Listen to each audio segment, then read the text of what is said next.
Bom dia, Zeca. Tá chegando aqui Guilherme.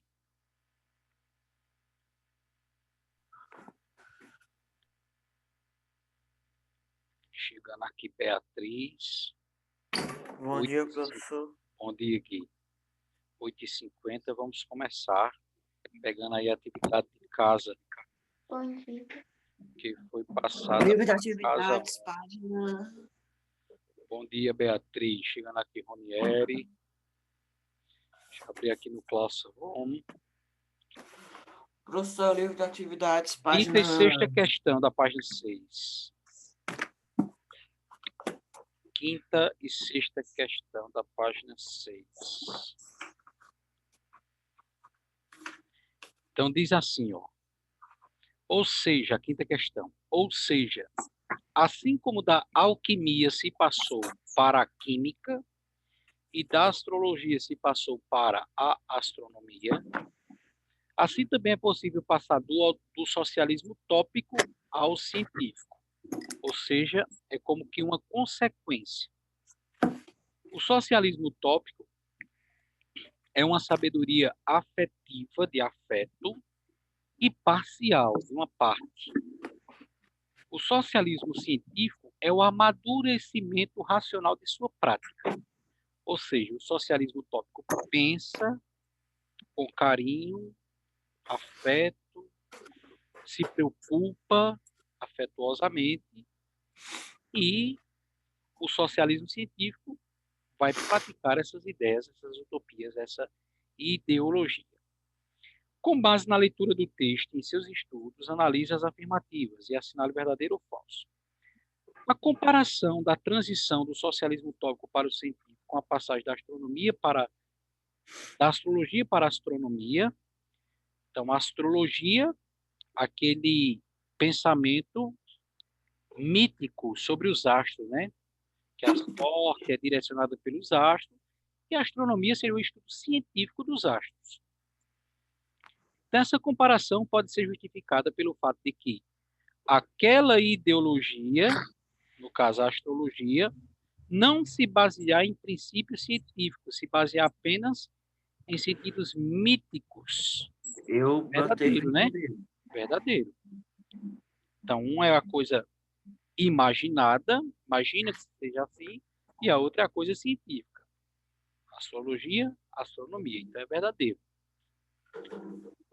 Segundo parênteses, Karl Marx e Engels, considerados os representantes do socialismo utópico, produziram teorias totalmente contrárias ao socialismo científico. Falso ou verdadeiro?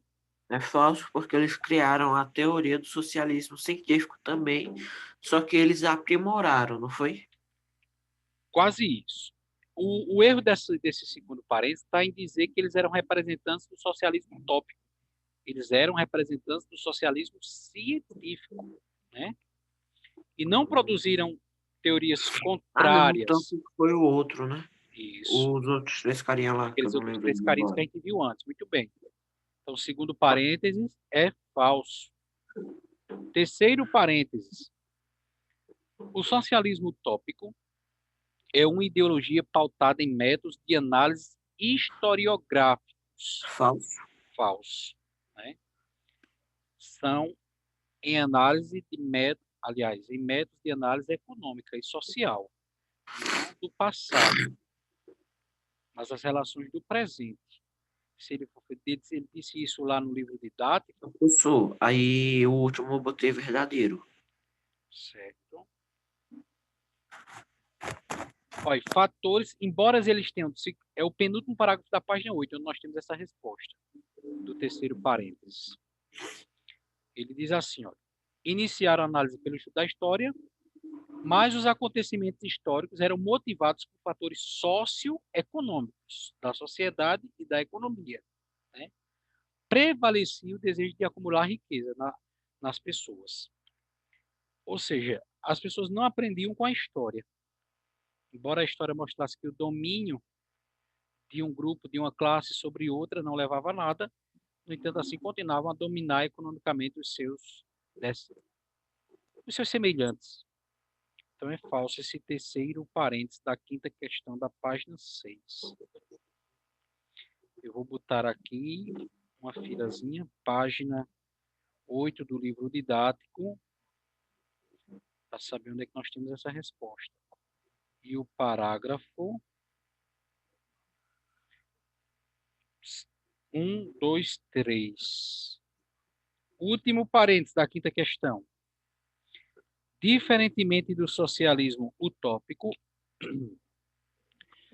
o socialismo científico baseou-se em estudos científicos e pode ser considerado uma evolução daquele. Como a gente disse no primeiro parênteses, né, da evolução lá daquelas ciências ou daquelas áreas do conhecimento, aqui também é verdadeiro o falso, o último parênteses. De modo que a correção do quinto quesito ficaria verdadeiro, falso, falso, verdadeiro. Verdadeiro o primeiro e o quarto parênteses, falso o segundo e o terceiro. E no sexto quesito, marcaram que alternativa? Eu marquei Eu botei letra E. socialismo. Eu não entendi, Bia. Eu marquei letra E. Guilherme, falasse também? Socialista utópico. Socialista utópico. Veja, talvez tenha essa dificuldade, tenha sido, né? Eu Rony está coloquei a dizendo letra aqui, C. letra C. Rony está dizendo aqui que marcou também a letra E. Talvez essa dificuldade tenha sido porque essa ideologia a gente ainda não viu lá no conteúdo. A gente só viu o liberalismo e o socialismo. O anarquismo a gente ainda vai ver. Mas, de fato, como Carla disse, a resposta é a letra C. Então, corrijam aí no sexto Professor, onde quesito. você estava falando um pouco do comunismo, que é a mesma coisa que socialismo. É, Por que essa troca de nome? Não continuou com socialista? é pelo aquele preconceito que a gente tentava explicar, a carga preconceituosa, essa palavra comunismo, ao longo da história que os tempos foram passando, ela foi tomando sobre ela uma carga negativa muito grande, porque o A comunismo é um palavra regime. foi apodrecendo, né? E prefere-se falar de socialismo, ele soa melhor aos ouvidos do que comunismo. Quando fala em comunismo, vai dizer Entendi. ateu, não gosta de religião, quer tomar a propriedade das pessoas, então passa muito medo, assim, sabe? Entendi. Então é melhor falar de o velho do saco, o Papa Figo, o bicho papão, do que sequestrador, delinquente, estraçalhador de crianças. É melhor falar velho do saco, Papa Figo, dar uns apelidos assim. Vamos lá, voltar ao livro didático, né, gente? É a página que nós paramos. Que foi a página, me ajudem o tio aí. Foi a página. 9, a gente falta responder essa Foi, página página 9. 9. Interpretando documentos. Já pode alguém ler, que eu vou tentando abrir aqui. No Espera que eu quesito. tô só organizando aqui. Beleza. Abriu aqui, deixa eu projetar em tela cheia. E projetar aí para vossos.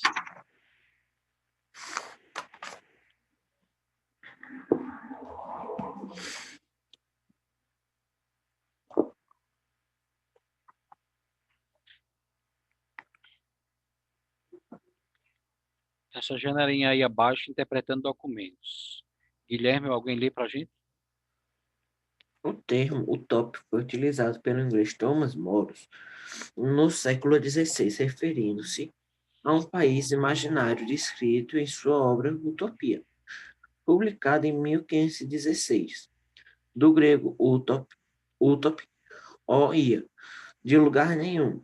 Nesse país, viveram um povo com aptidões físicas e intelectuais plenamente desenvolvidas, num estado político concedido sob inspiração humanística. Posteriormente, o termo passou a ser utilizado para designar diferentes formas de organização ideal de sociedade humana. No decorrer da Revolução Industrial do século XIX, outras fórmulas nesse sentido foram apresentadas, principalmente as decorrentes chamadas socialismo utópico. que teve nos franceses Simon Saint-Simon, Charles Fourier e inglês Robert Owen, os seus melhores representantes. O sistema utópico foram caindo em esquecimento, sufocados pelo cientificismo que predominou na segunda metade do século XIX até a Segunda Guerra Mundial. Ok. De acordo com a descrição do país imaginado por Thomas Moros, descreveu aí esse país imaginado, né? Um Estado político concebido sob inspiração humanística, ou seja, um governo, Estado com a letra E, um governo em que valorizasse o ser humano, humanístico, suas capacidades. É só lembrar lá quando a gente estudou humanismo, renascimento, antropocentrismo, que valorizava o ser humano, né? Ele pensava um Estado político, um país assim. De acordo nessa descrição aí, nesse país imaginário, quais seriam as características da organização política descrita na obra Utopia? A gente acabou de dar Uma uma dica aí de resposta, sociedade né? igualitária, Isso. Deixa eu trazer para cá essa janelinha. Página 9 do didático, Gustavo. Isso mesmo. O Gustavo está perguntando aqui no chat. Então vamos responder aqui.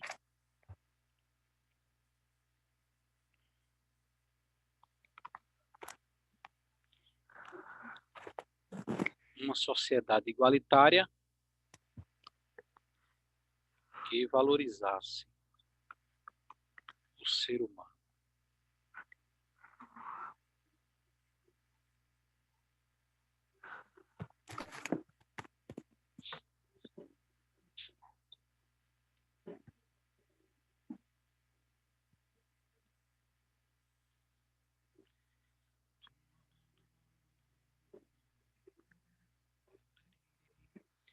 Acredito que todo mundo já tenha respondido. Me dê um sinal para a gente poder continuar. já fiz, já respondi. Beleza. Vamos apagar a resposta. Uma sociedade igualitária que valorizasse o ser humano. E aí vamos descer aqui a projeção.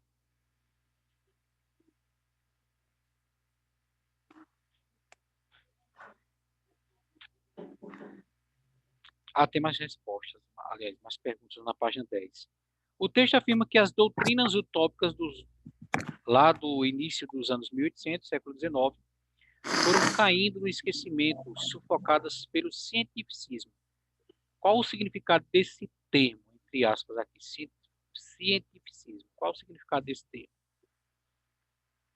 Olha, mais o lado científico e não mais o lado filosófico, não sei se é assim. Ou teórico? Muito bem, Gui. É, o teórico.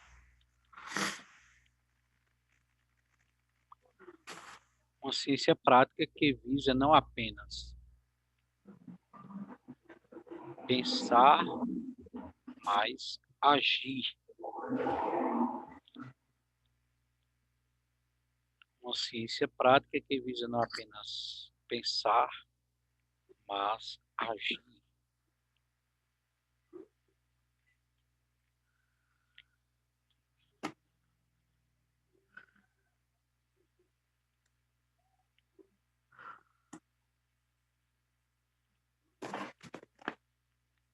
Mas agir.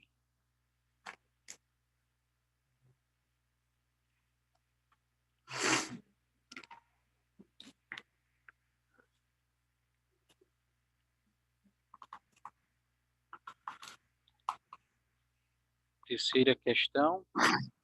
A expressão socialismo utópico foi cunhada pelos socialistas, ou seja, foi formulada, né, desenvolvida pelos socialistas científicos. Então, entenda bem o que é que ele está dizendo aí. Ó. Quem deu esse nome de socialismo utópico foram aqueles que vieram depois, Marx, Engels e que vieram os demais, né? Professor, os Seguiram a utópicos eles. foi o que deram a ideia, não foi os científicos, foi o que botaram essa ideia em ação, né? Mas aí, no caso dos científicos, o que é que está dizendo a pergunta aí? A expressão socialismo utópico foi cunhada pelos científicos.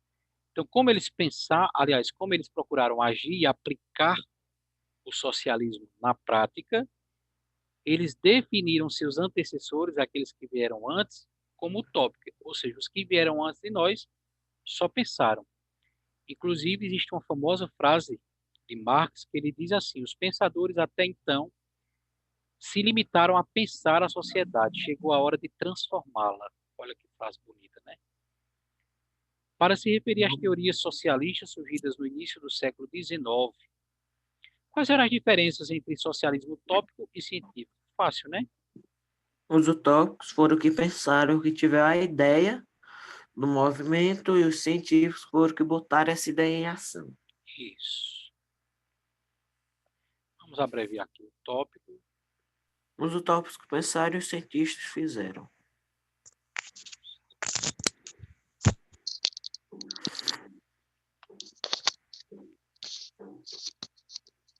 Executar.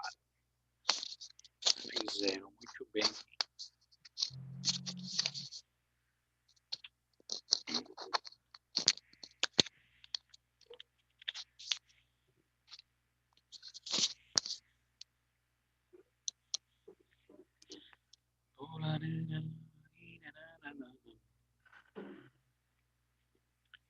Utópicos idealizaram, científicos executaram. Pronto. Acredito que a gente pode ir avançando para águas mais profundas.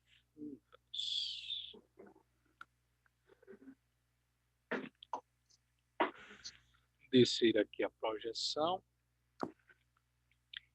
E aí nós chegamos em outra ideologia do século XIX, dos anos 1800, chamada de anarquismo. Se o socialismo já é uma ideia confusa assim de chegar na cabeça, aquela distribuição igualitária das riquezas produzidas, dos valores que a gente até exemplificou com as notas em sala.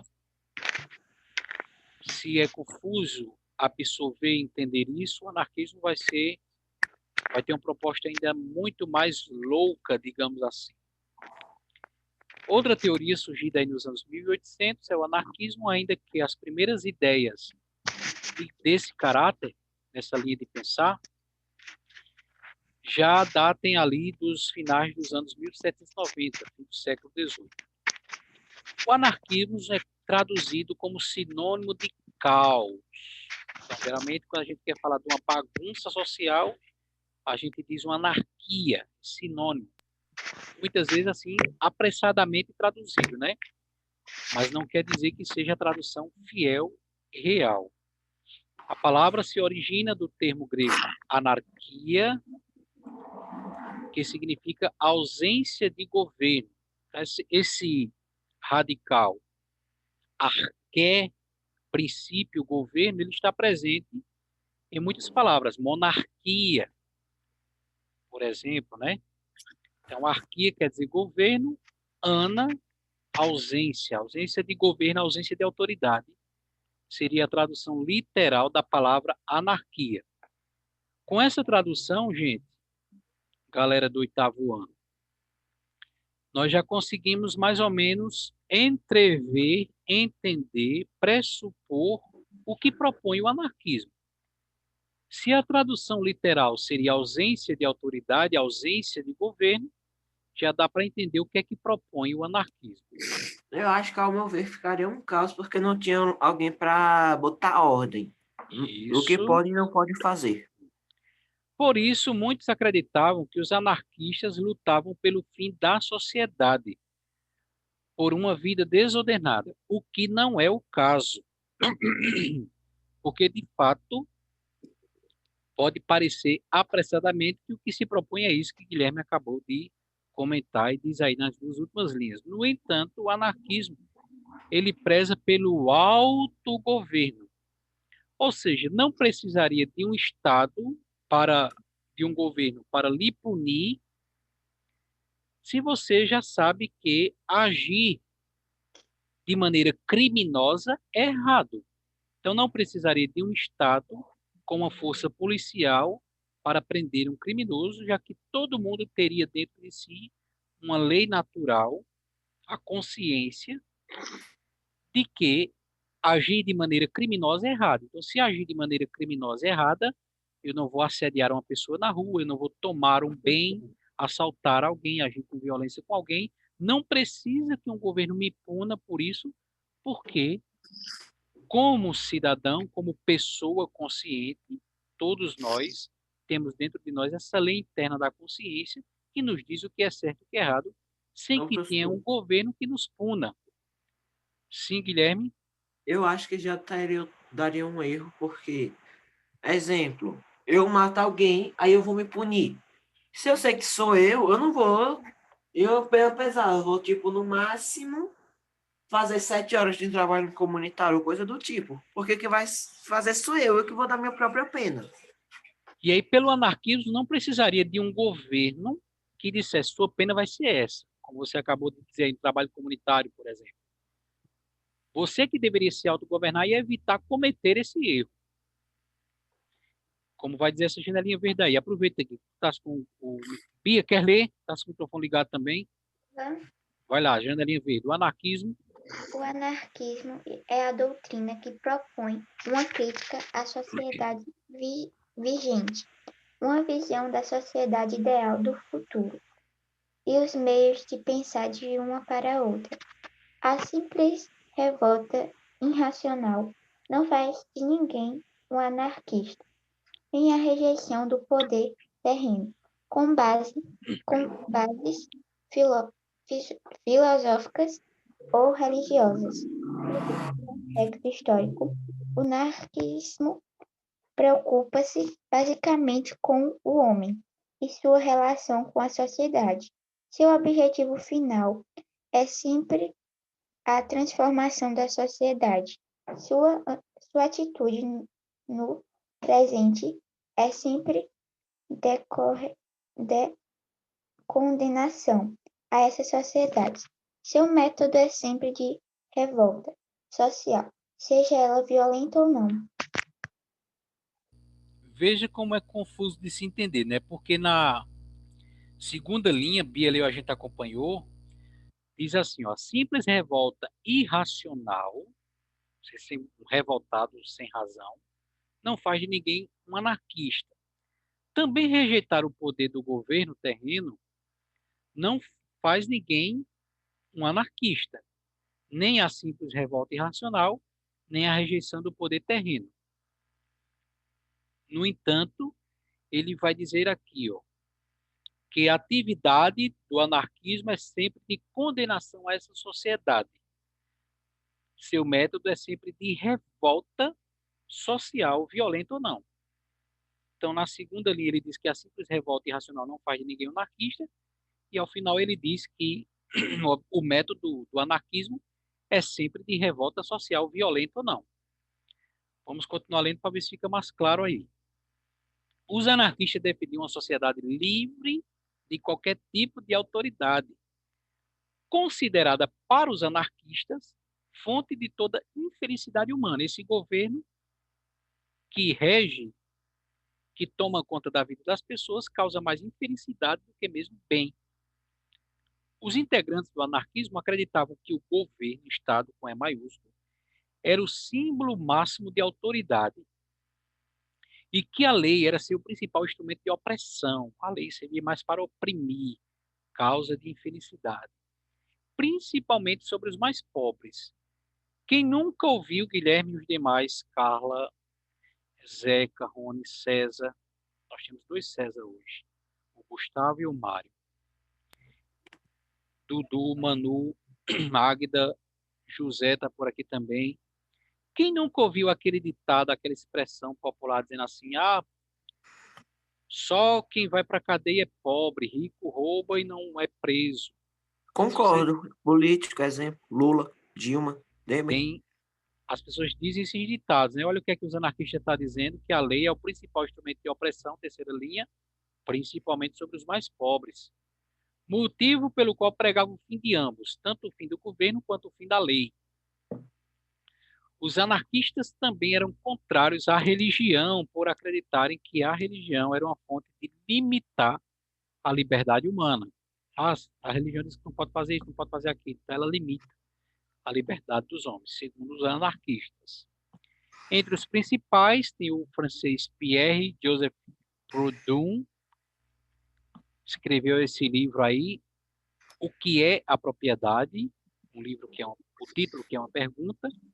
Foi o primeiro a se auto-intitular anarquista. Ele é contrário à manutenção de grandes propriedades no campo e à apropriação de todos os lucros pelos donos da fábrica. Olha, gente, nessa terceira linha aí, isso que esse francês anarquista declarou, nesse sentido aí, ele está se identificando, está se tornando semelhante ao socialismo, né? Que combate também isso aí que esse francês anarquista denunciou. Por outro lado, defendia a manutenção da pequena propriedade. No caso do socialismo, ele é contra toda e qualquer propriedade, seja ela grande ou pequena. Pequena propriedade organizada em cooperativas como forma de construir uma sociedade sem classes sociais. Isso aqui também o socialismo prega. Uma sociedade sem ricos e pobres, livre da exploração. Para esse francês anarquista, a transição para chegar a essa sociedade poderia ser feita de maneira pacífica, sem a necessidade de revolução armada. Aqui está uma diferença com o socialismo. Para o socialismo, essa sociedade igual só pode acontecer pela revolução armada, só mediante a luta, ir para a rua, gritar, brigar, invadir, tomar. Só assim pode se acontecer esse socialismo científico, senão ele vai ficar só na ideia. Motivo pelo qual, já que para esse anarquista, essa sociedade igual, livre da exploração, ela poderia ser alcançada sem revolução, isso foi considerado por outros pensadores como um pensamento utópico, porque dizia que não tinha necessidade de uma revolução prática, social. Essa ideia é utópica, é só idealista. Olha aí o francês anarquista, Pierre-Joseph Proudhon, com seus filhos. Suas ideias influenciaram outros que, assim como ele, acreditavam na existência de uma sociedade sem o governo, Estado com E maiúsculo. Para alguns integrantes do anarquismo, a formação de uma sociedade sem o governo só poderia ocorrer por meio da luta armada. Esse pensamento deu origem a uma segunda corrente dentro do anarquismo, o anarquismo radical. Então, assim como no socialismo nós tivemos duas correntes, que acabamos de responder lá na correção, socialismo utópico e científico, também no anarquismo nós tivemos um anarquismo utópico, apenas pensado, e um anarquismo prático, chamado de radical. O principal representante do radical foi o Mikhail Bakunin, que era contra a ditadura do proletariado proposta pelos socialistas científicos. Olha, gente, aqui tem uma informação que precisa ficar clara no juízo da gente. Ditadura do proletariado proposta pelos socialistas científicos. Primeira coisa que já está clara é que esse negócio chamado de ditadura do proletariado, isso era uma proposta de quem? Dos socialistas científicos, Karl Marx, Engels e os que vieram posteriormente. E o que era essa ditadura do proletariado que os socialistas científicos, Marx, Engels e posteriores, propunham? Que proposta era essa, chamada de ditadura do proletariado? Lembram o que é proletariado? Quem lembra? Esqueci. Quem lembra o que era proletariado? A gente começou relembrando lá no início do capítulo 13. Ah, é aquele lá que era do... que tinha que ficar todo mundo com a mesma ideologia num lugar só. Terceira linha da página 3. O primeiro parágrafo da página 3. A Revolução Industrial, que encontra primeiro... Pelo surgimento do operariado, pelo enriquecimento da burguesia. Então, nós temos aí duas classes. A burguesia, que é a elite rica dona das fábricas, dos meios de produção. Que teve para relacionar as três, que com a Revolução Industrial, teve os benefícios com a burguesia, com a mão de obra barata, o contínuo aí com o proletariado, a mão de obra do proletariado, né? Que é os Então, o operários, proletariado é a mão de... mão de obra. É o trabalhador que trabalha, que está lá no trabalho físico, né? No trabalho braçal. Proletariado, pode escrever aí de caneta, nessa segunda linha do segundo parágrafo da página 11, né? Pode puxar de caneta ou de lápis assim, proletariado, pode puxar uma setinha para não esquecer. É o operariado, os trabalhadores. Então, essa ditadura do proletariado, que era uma proposta dos socialistas científicos, Marx, Engels e os posteriores, era o trabalhador tomar o lugar, tomar o comando no lugar dos patrões. Era inverter a ordem. Quem é que manda? São os ricos. Na ditadura do proletariado, quem vai ditar agora são os trabalhadores, que vão dar as Então, professor, ordens. se os trabalhadores que vão ditar, eu acho que a burguesia não ia ficar muito feliz, ia querer que esse movimento não continuasse. Muito bem. E é o que justamente a briga que vai se alastrar na história, a gente vai aprofundar, por isso que é interessante aqui nesse capítulo 13, encerrando, finalizando aí o oitavo ano, nós estamos vendo o surgimento dessas ideologias, liberalismo, socialismo, agora anarquismo, e é importante que essas ideologias não sejam decoradas, mas que quando a gente ouvir essas palavras, liberalismo, socialismo, anarquismo, fique claro o que que essas ideologias propõem, porque a gente vai precisar disso ao, no restante da vida, né? No nono ano, como dissemos ontem. Esse camarada que a gente está repetindo o nome dele, Karl Marx, o nome dele vocês vão ouvir muito ainda até na faculdade, né? É um nome muito presente, as suas ideologias ainda estão muito presentes nos nossos dias hoje. Nós temos um país comunista, a Coreia do Norte, é o primeiro exemplo que vem à nossa mente quando a gente fala de comunismo, mas é uma Quando ideologia fala muito... comunismo, eu penso logo na Rússia. E isso, Mas hoje não é mais Rússia, comunista. né? O Partido Comunista Chinês, olha aí, né? No Brasil nós temos o PCdoB, Partido Comunista do Brasil, o PCB, Partido Comunista Brasileiro, e outros partidos de alinhamento socialista. Então veja que não é uma coisa tão assim do passado, né? Tão ultrapassada, mas uma coisa que está ainda influenciando o nosso presente. Então, acredito que com o comentário aí do nosso colega Guilherme tenha ficado claro o que era essa ditadura do proletariado que os socialistas científicos propunham. Era o proletariado, os trabalhadores ditarem as ordens agora, ditarem as regras na sociedade. É eles que mandam. E aí, esse Mikhail Bakunin, que era um representante do anarquismo radical, digamos assim, um anarquismo prático, ele era contra isso, contra essa ditadura do proletariado. Para o Mikhail, representante do anarquismo radical, o estabelecimento de qualquer tipo de governo, seja ele da elite rica burguesa ou do proletariado, seja qual fosse o governo, somente contribuiria para perpetuar a opressão do Estado.